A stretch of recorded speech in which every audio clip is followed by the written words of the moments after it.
Sabi ni Risa Hontiveros, ituro daw sa mga kabataan na ang West Philippine Sea Yes. ay sa atin. Yes. E di kung ganon, pagawan niya na ng titulo para hindi na maagaw to. Atin pala eh.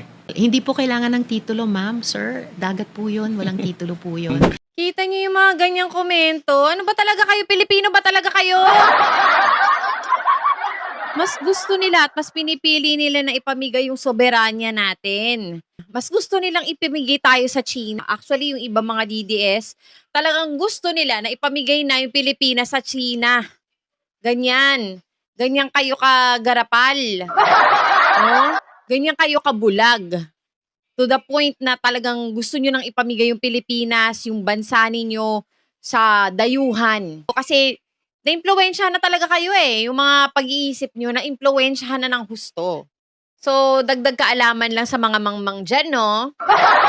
So, ang legal na batayan ng karapatan ng Pilipinas sa West Philippine Sea ay ang UNCLOS, okay? Kasama ang 2016 Arbitral Award na nagpatibay sa Philippine Maritime Entitlements.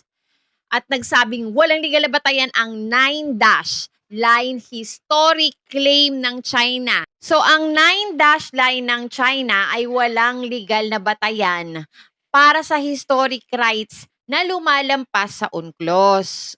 So, kung malabo pa rin sa inyo, no, matuto po tayong mag-research, no? May mas malinaw na paliwanag tungkol dito. However, I'm just sharing to you my point of view regarding this. Kasi nakakauta talaga yung mga Pilipino na talagang pinamimigay nila yung mga karapatan natin at yung ating soberanya sa China. So last but not the least, ito yung pinakamahalagang legal na ebidensya. Ano ba yung naririnig ko yung kaluluwa ko? Ito yung pinakamahalagang ebidensya. Noong July 12, 2016, naglabas ang Arbitral Tribunal na binuo sa ilalim ng UNCLOS ng final award sa kaso ng Pilipinas laban sa China. So, malino na tayo dyan. Okay, bye!